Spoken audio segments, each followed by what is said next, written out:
Bonjour à tous. Comme je vous l'avais dit lors de la précédente vidéo, je vais vous présenter la méthode pour router de la tuyauterie dans notre maquette. Je vous remets l'image de notre installation. L'objectif de cette vidéo n'est pas de reproduire exactement cette installation, mais de vous montrer les méthodes de routage et de modification. Ce n'est pas non plus pour vous former au métier de tuyauteur. Ce n'est pas un métier que l'on apprend avec quelques petites vidéos. Maintenant, voici le PID de notre installation que je vous mettrai en fichier joint. Avant de passer à la 3D, on va faire un petit peu de théorie. Rassurez-vous, ce ne sera pas très long. Après avoir créé notre site et notre zone, qui sont obligatoires, ou utiliser une zone déjà existante, nous allons pouvoir modéliser notre tuyauterie. Une ligne de tuyauterie dans notre modèle est caractérisée par un élément de type pipe. Ce pipe contiendra une ou plusieurs branches ou bancs qui seront interconnectées entre elles. Si des branches ne sont pas connectées au sein d'un même pipe, il sera impossible d'en sortir une isométrique. Dans les branches, on créera les composants dans le sens du fluide qui constitueront votre tuyauterie. Dans notre image, le petit plus derrière le nom de la branche caractérise la tête et le petit moins la queue. Retournons dans le module design. Si vous souhaitez faire cet exercice en même temps que moi, il faut être dans le projet APS avec le User System et que vous ayez une maquette identique à celle que nous avons modélisée lors de la précédente vidéo. Je vais créer un nouveau site pour une area 4. Je me positionne sur l'area 3 de la discipline Piping. Je récupère le nom par un CTRL-C. Dans l'onglet Général, je crée un site. Pour le nom, je fais un CTRL-V et je change area 3 en area 4. Pour le champ Purpose, je laisse à Unset, car je n'ai rien de disponible pour caractériser mon site. Cette liste de Purpose est générée par l'administrateur en fonction de votre organisation de projet. Je valide par OK. Je récupère le nom de la zone de l'area 3. Je me positionne sur le site de l'area 4. Je crée une zone avec l'icône Create Zone que je nomme Zone Piping Area 4. Et je prends Pipe pour le champ Purpose.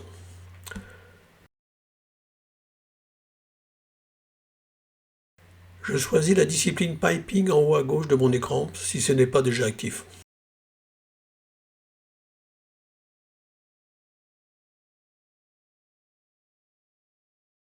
Avant de commencer mes tuyaux, je dois afficher mes équipements et ma structure. Donc je fais un glisser-déposer des deux sites qui possèdent ces éléments.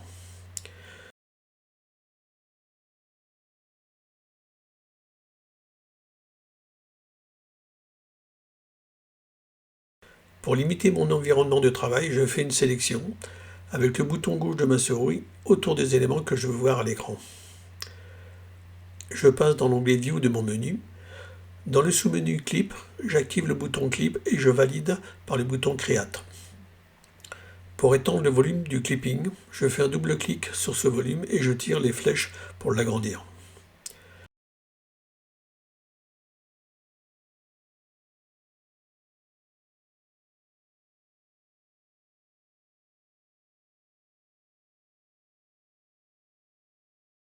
Quand mon volume est suffisant, je décoche la case Modify. J'active ou désactive ce clipping par le bouton Clip. Je me repositionne sur la zone de création de mes tuyauteries.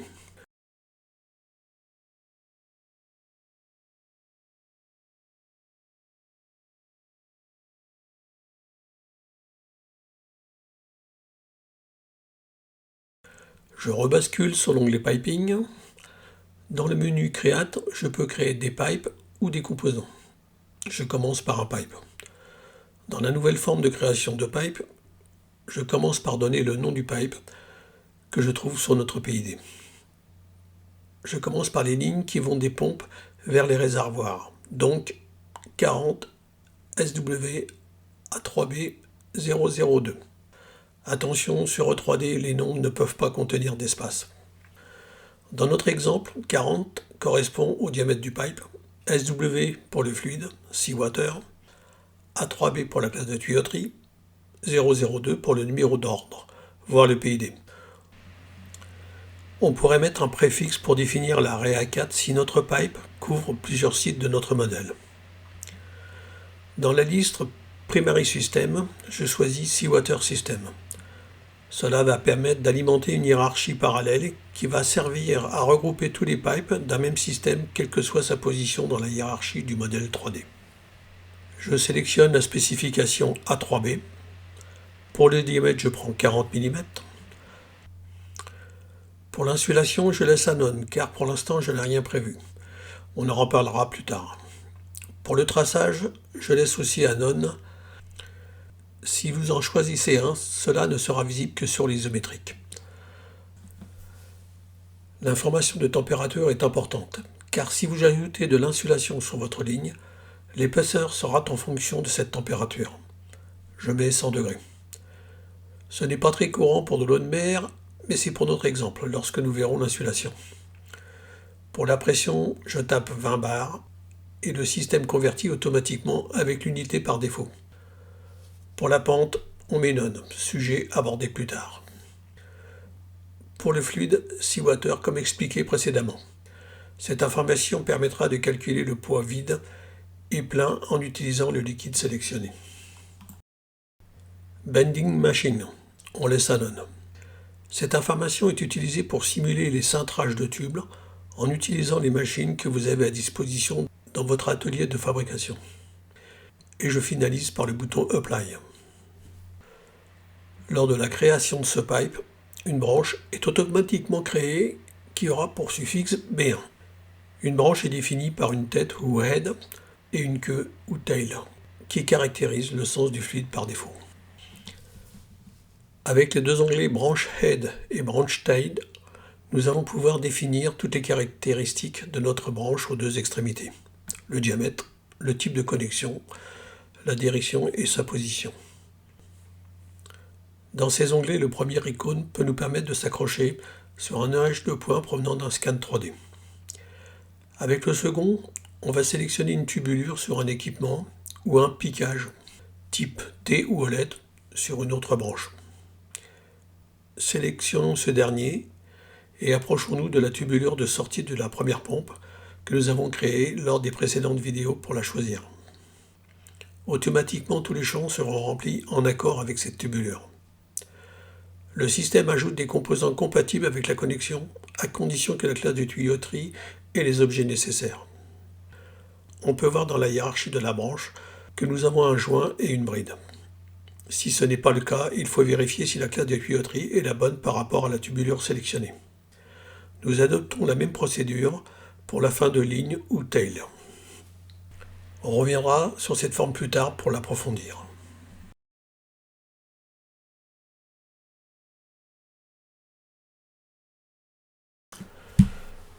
Maintenant, on va passer au routage de nos lignes par ajout de composants. On sélectionne la bride de sortie de la pompe et dans le sous-menu Create, on clique sur l'icône Component. La forme de création des composants vous propose tous les éléments disponibles dans votre classe de tuyauterie.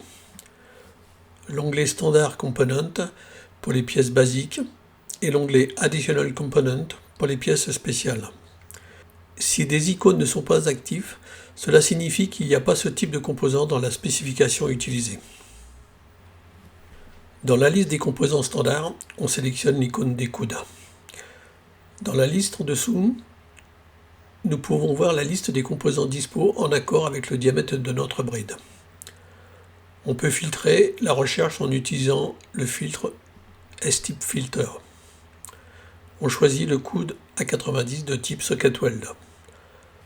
Dans l'encart Create Mode, on vérifie que l'on est bien dans le sens du fluide. Pour cela, on active le bouton plus vers moins pour Head vers Tail.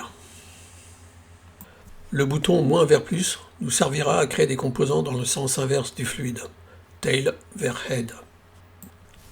Ensuite, on génère notre coude en cliquant sur le premier icône de l'encart Create Component. Comme on ne peut pas souder ce type de coude directement sur la bride, le système nous informe qu'il va ajouter un morceau de tube de 100 mm de long. On valide par OK. Dans l'onglet Modify, on va pouvoir positionner et orienter notre coude. On clique sur le W pour l'orienter vers l'ouest. On va pouvoir positionner notre coude à une certaine distance de la tôle de la structure support des pompes. On vérifie dans les Object Snap que l'on peut sélectionner une surface. Si ce n'est pas le cas, on l'active. On active le dernier icône pour pouvoir donner une distance pour le positionnement. On clique sur l'avant-dernière icône pour lancer l'action. Une fenêtre s'ouvre pour demander la valeur de distance que vous souhaitez. Dans notre cas, on met 2000 et on valide par OK. On va chercher l'arête de la surface supérieure de la tôle et l'on aperçoit une autre surface à 2 mètres au-dessus. À l'endroit où nous avons sélectionné l'arête, vous pouvez voir un trait vertical avec 2 petites boules aux extrémités.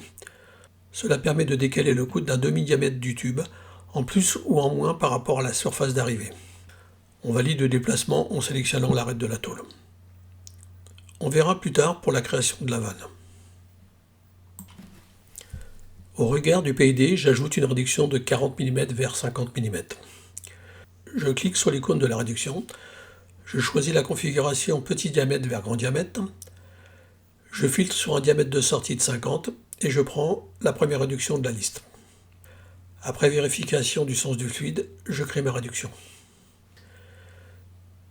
Je crée un T qui me permettra de connecter la branche qui viendra de l'autre pompe.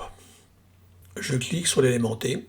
Je choisis son diamètre de sortie dans la liste de choix. Je sélectionne la bonne configuration. Dans notre cas, je rentre par la partie piquage.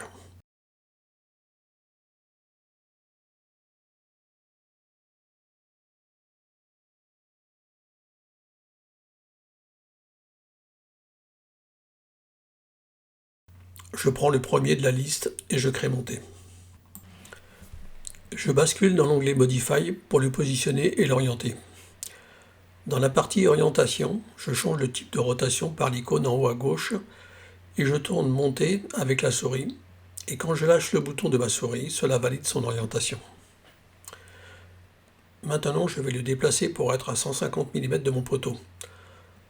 Dans la distance, je mets moins 150 car je veux m'arrêter avant ce poteau.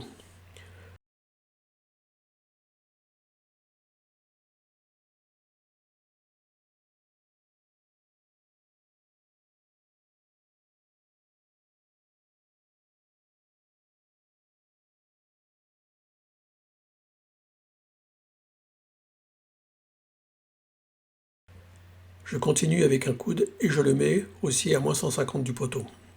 Je le crée, je l'oriente et je le positionne.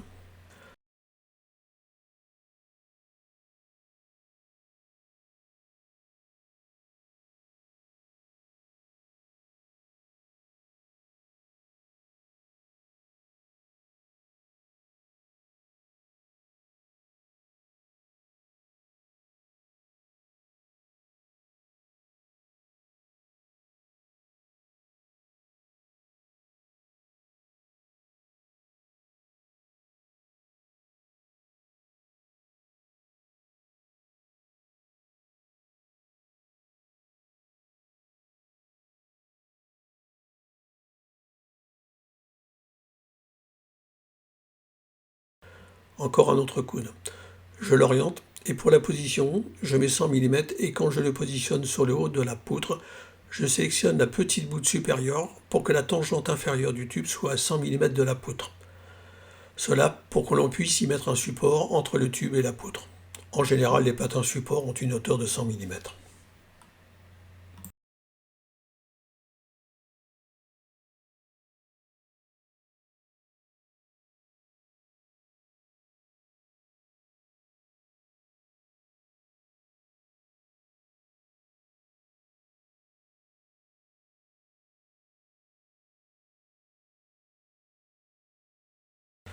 On poursuit par un coude que l'on oriente vers le bas et que l'on positionne à 150 mm après la poutre.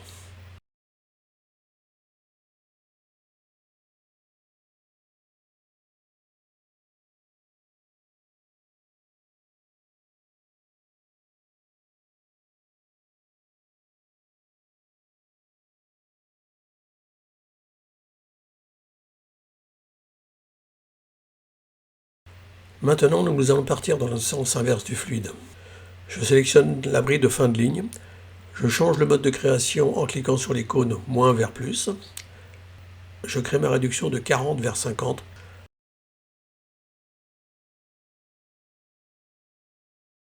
Ensuite, je passe au T égale de 50. Je choisis ma configuration. Attention, nous sommes en sens inverse, donc dans notre cas, il faut choisir la deuxième choix. J'oriente ce dernier. Je vérifie si mon point de sortie est dans le bon sens, sinon je recommence en orientation.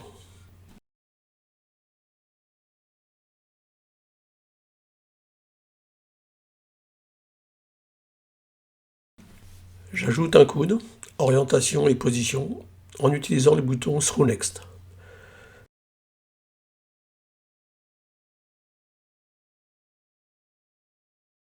Pour être bien aligné, il faut déplacer l'ensemble du tronçon.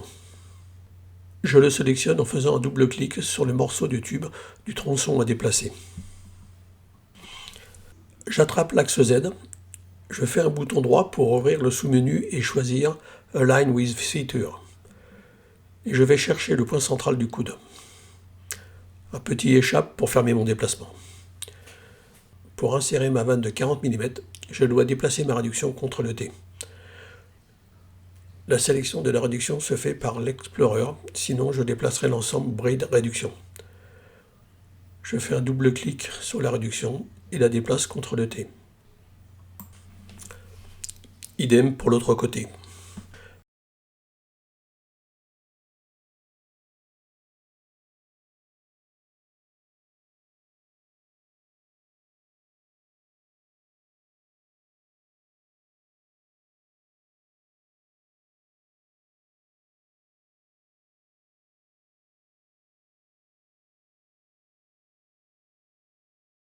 Création des vannes.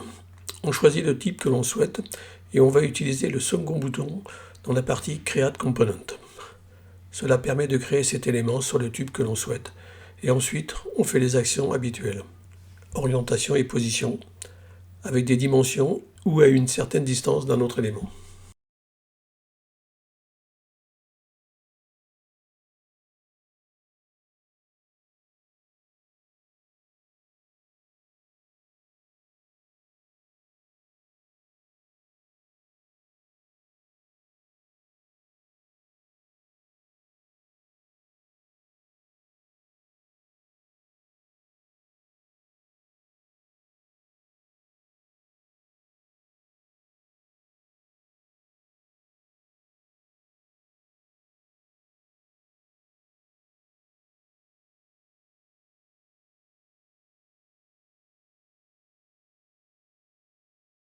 Pour finaliser notre ligne de tuyauterie, nous créons les deux autres branches.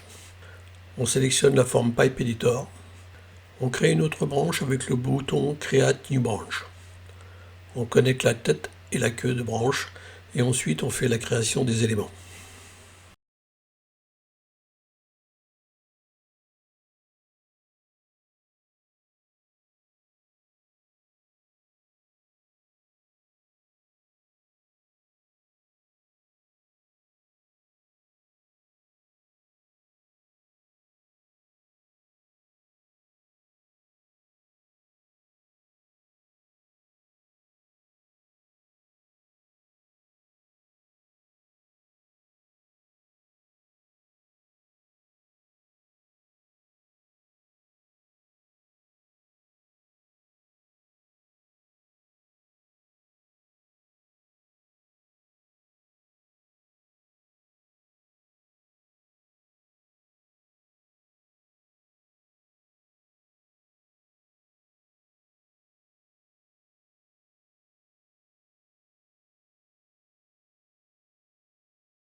Petite chose que je voulais vous montrer dans cette première partie sur la tuyauterie. Vous pouvez afficher les dimensions de votre ligne de tuyauterie. Sélectionnez le pipe dans la hiérarchie, Rebasculez sur la discipline Piping et activez le bouton Pipe Dimension dans le sous-menu Support et vous verrez les codes principales de votre ligne. Une chose importante pour permettre de vérifier la bonne construction du pipe, c'est d'en extraire en instantané l'isométrique. Cliquez sur le bouton Pipe du sous-menu isométrique. Vous y verrez la liste du matériel par type. La boulonnerie y est aussi. Les tenants et aboutissants des différentes branches, cela permet de vérifier ces connexions. Maintenant, nous allons dupliquer le pipe pour les deux autres pompes. Je mesure la distance entre les deux structures support de pompe. Sur notre installation, je trouve 2 mètres. Je vais vous montrer 2 méthodes possibles.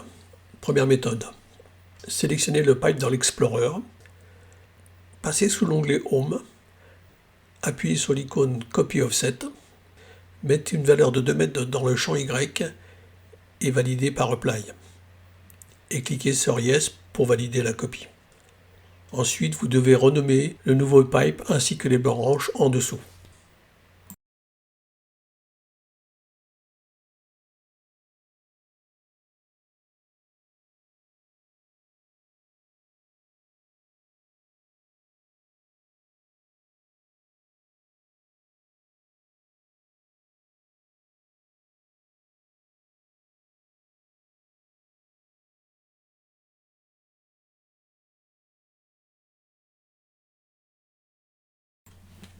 J'efface le pipe pour passer à la deuxième méthode.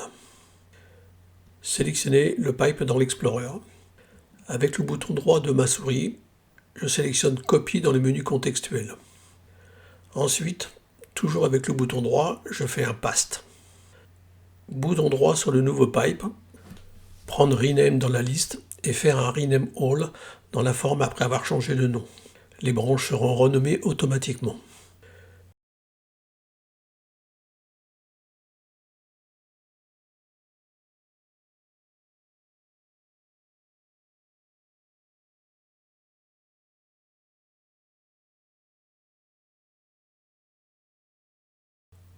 Bouton droit sur Nouveau pipe, 3D View puis Select. Dans le menu Home, prendre Move, choisir un point quelconque et faire un déplacement en or de 2 mètres.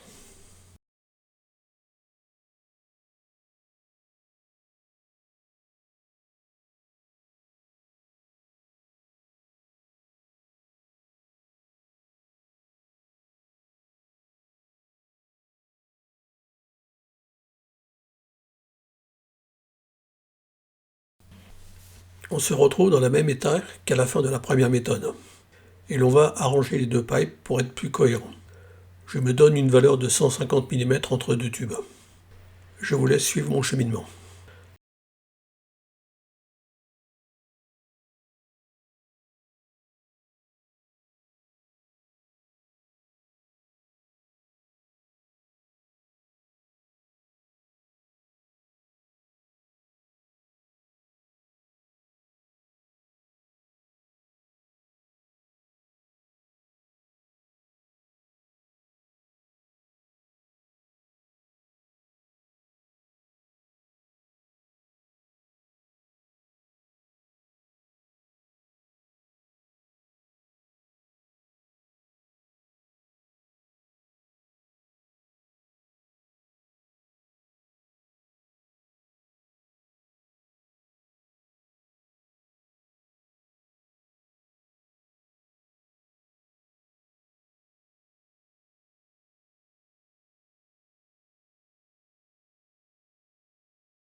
Après toutes ces modifications, je dois connecter toutes les branches aux équipements.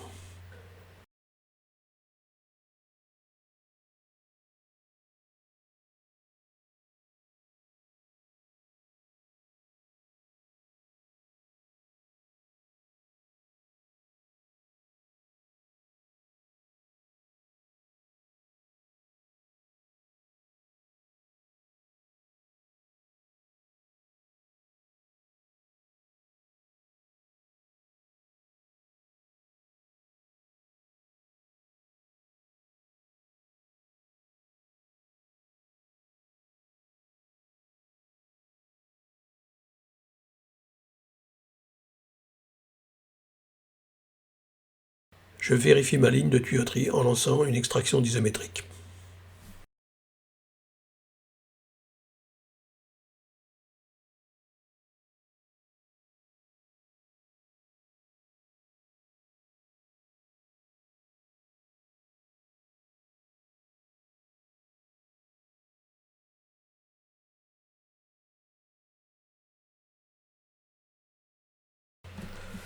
Pour ne pas être trop long, je vais stopper cette vidéo sur sa dernière partie. La prochaine fois, nous finaliserons avec la ligne qui alimente les 4 pompes et les évacuations côté réservoir. Nous verrons aussi la partie insulation et quelques autres petits utilitaires. N'hésitez pas à m'envoyer vos commentaires et vos questions pour parfaire mes démonstrations de manière plus complète et plus ciblée. Je vous donne rendez-vous pour les prochains épisodes. Merci de votre attention et à bientôt.